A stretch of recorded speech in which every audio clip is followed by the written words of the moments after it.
Whether you're training for your next park run or the London Marathon, the long run is probably the most important part of the training week. But how long is long? Should they be hard or easy? Should you fuel on them?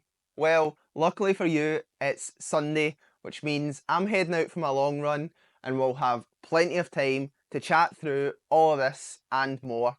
Let's go.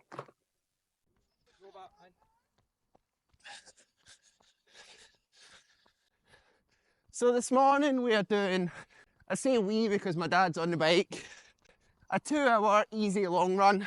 This is a bit of a luxury for me. Easy long runs are not that common nowadays. But I want to talk about whether long runs should be easy or hard later in the video. Because first and most important is what actually counts as a long run.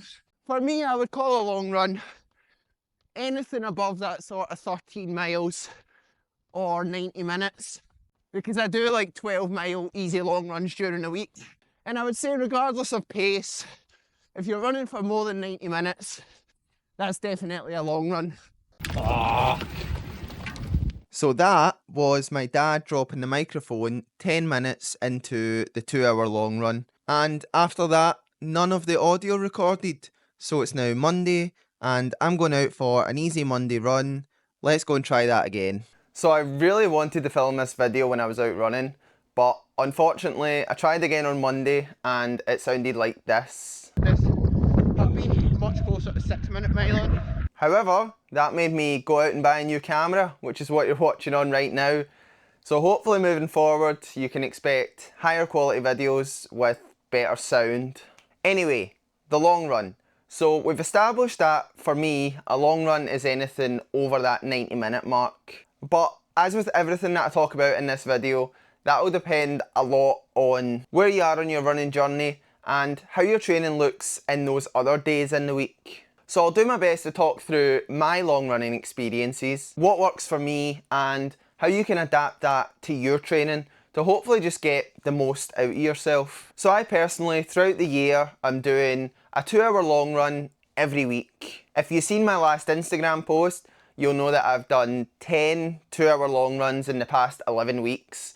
And the only reason I didn't do one on the 11th week is because I was doing a half marathon race. The only time that this will change from a 2-hour run is before and during the marathon block. Before a marathon block, my coach likes to have me build up to as far as 2.5 hours, so that when we reach the marathon block, we can do hard long run sessions like 6x3k or like 22 miles with a lot of marathon pace running in there. And since we've already built up the volume to that 22-ish miles, we're only adding in intensity and not progressing everything at the same time. Also, when I am doing these long run sessions in the marathon block, I tend to do them on a Friday, and then on the Sunday, I'll come back and do a 2-hour easy run. My coach would always send that with the note that it could be split up into two, but I never did that. I just did a 2-hour easy run on the Sunday. So how can this be applied to you? Well, it can just be about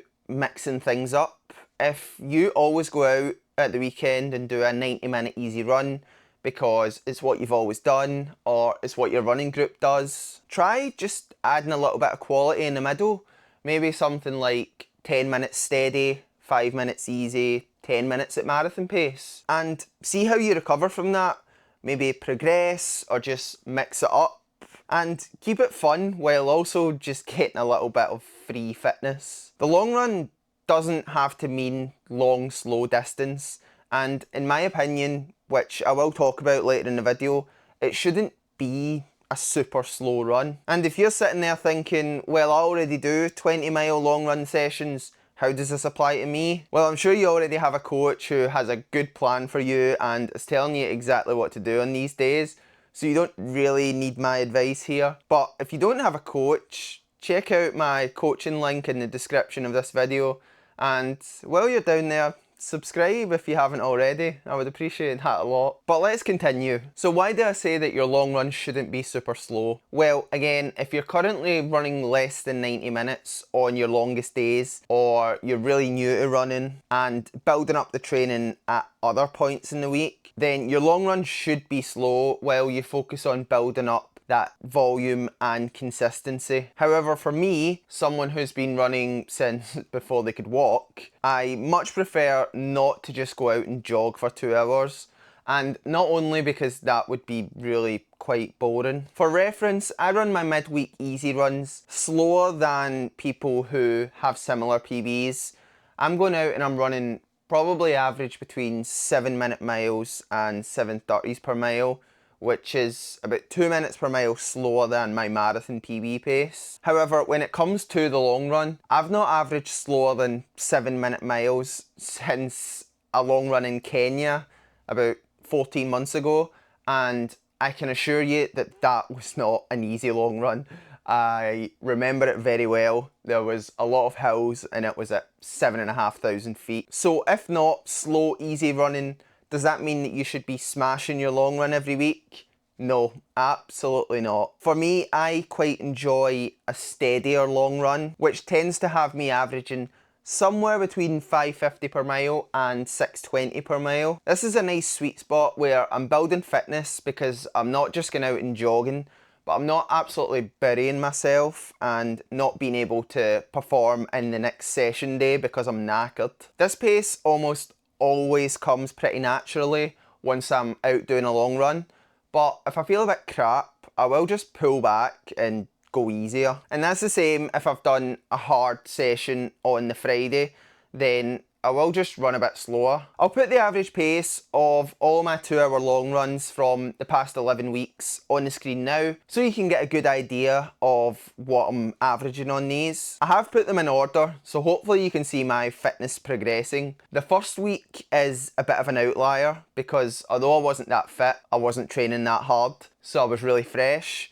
And also on both of these weeks, I was racing 7 days later, so I made a point of keeping them quite a bit easier and slower. Another thing to keep in mind when you're applying this to your own training is that I'm talking about a Sunday long run here that's happening in a week where I'm doing my hard sessions on Tuesdays and Fridays. And this will be different if you're doing Wednesday, Saturday sessions or Tuesday, Thursday, Saturday sessions, because regardless of your current training level, you have to be making sure you're prioritising those hard session days and recovering for them enough to be able to get some good quality out of them. But if you do find that you're recovering really well from easy long runs and hitting all the sessions well, then try going out and running a little bit steadier at the weekend. Maybe do the first half as a normal easy run as you usually would, and then in the second half just let yourself progress and get moving a little bit steadier. It is just going to be some extra fitness and you might even enjoy it. So you might think that everything I've spoken about so far is geared towards the marathon,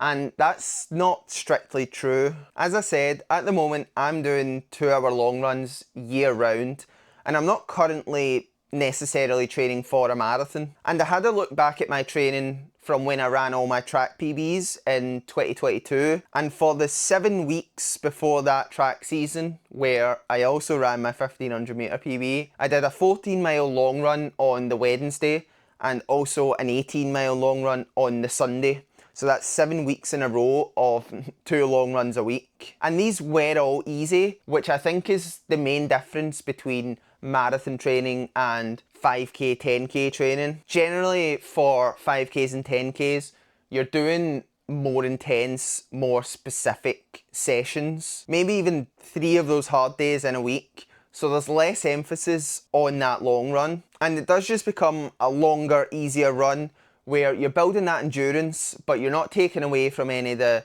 specific faster sessions that you need to be doing for the shorter distances. So decide what training days you're prioritising based on your goals. And if the long run isn't one of those days, which it doesn't have to be, just get it done and keep it easy. And if after a few weeks you find that you're getting fitter and recovering for your session days, then you can just progress it a little bit and see how you recover. But always keep the long run in there regardless of what distance you're training for. Another thing you may be wondering about the long run is where should you do it? Should it be flat or hilly, or should you be running on the grass or the road? Well, this is another thing that I've approached very differently through the years.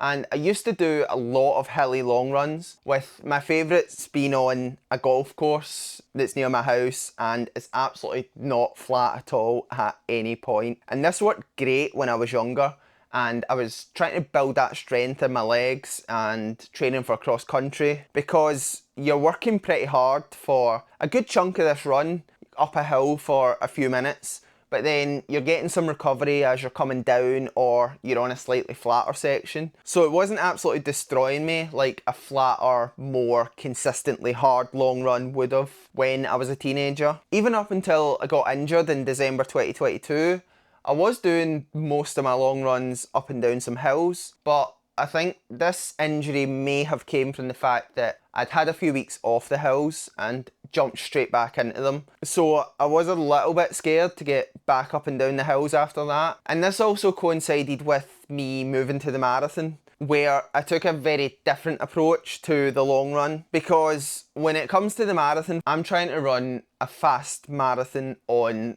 the flattest roads that I can possibly find. So in order to specifically train for that, I want to go and do my long runs on flat roads. And unless I've been on training camp at altitude in Kenya or France, I've done all my running pretty much in the past 2 years on flat roads or on the canal. And as is always my advice, just don't be scared to mix things up. If you do all your training on the canal right now and fancy going and trying your local golf course, go for it, mix it up, but try to just start by adding a few miles in the middle, because you don't want to just jump into something that's completely different from what you've been doing before. And if you do go and do your whole long run around there, you'll likely be really sore the next day. So just build into it, get to the point where you're able to do a good chunk of your running up and down hills, and the change in stimulus is going to be really good for you.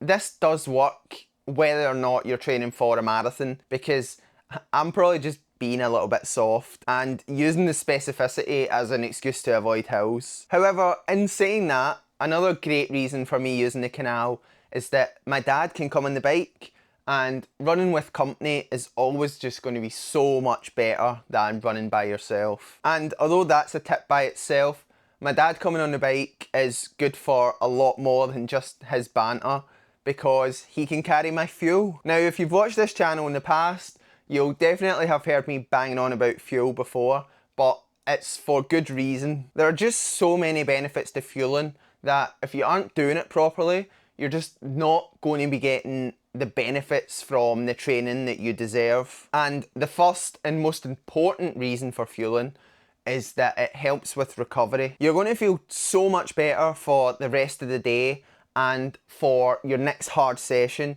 if you're not completely depleting your glycogen stores on that long run. At some point in the good old days, people seem to think that you should do these long runs fasted or without taking on any fuel, because it would train your body to go without, and then when you got to the marathon and actually had carbs, you would run a lot better. But I honestly believe that's complete nonsense. It may have some benefits, but those benefits are useless if you're not recovering and not able to do the rest of the training in the week because you're gubbed. Also, if you don't fuel, the actual run is just going to be harder and feel worse.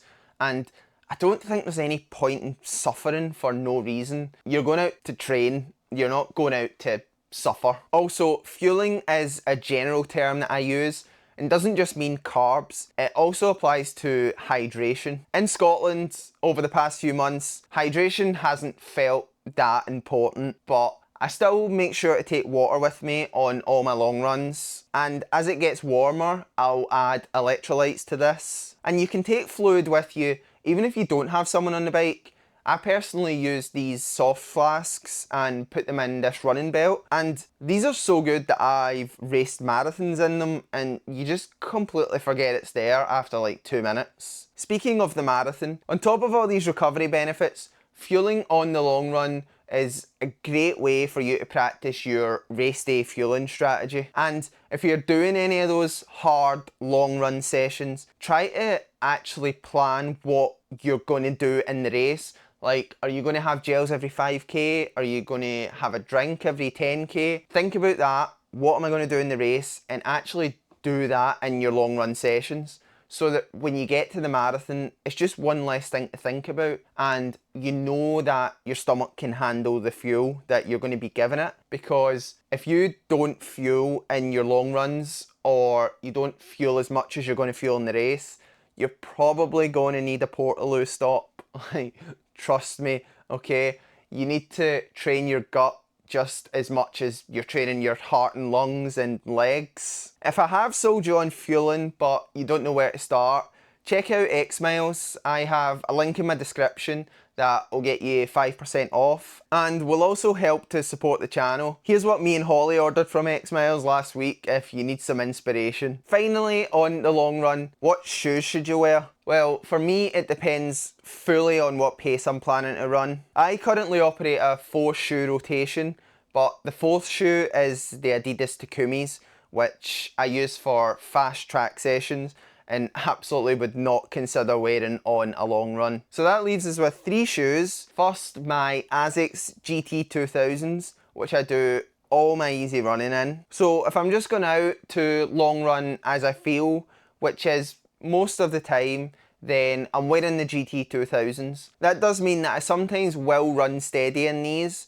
which I definitely can do, but I'll feel it in my legs a little more the next day. So if I'm planning to do a long steady run, then I'll wear my Adidas Bostons. This is by far the shoe that I wear the least, because I don't specifically plan steady runs that often necessarily. I'm either going out and running as I feel in my GT 2000s, or I'm going and doing a hard long run session where I'm not wearing my Bostons. And I do love the Boston. It's just such a step up in terms of bounce on the GT 2000s. And those of you who have a keen eye will probably notice that I did my long run on Sunday in the Boston, even though it was an easy long run. And that was just to protect my legs a little bit more. Since there's more foam and fiberglass rods in the Bostons, they just leave my legs feeling so much fresher. And 7 days out from a race, I'll use any trick that isn't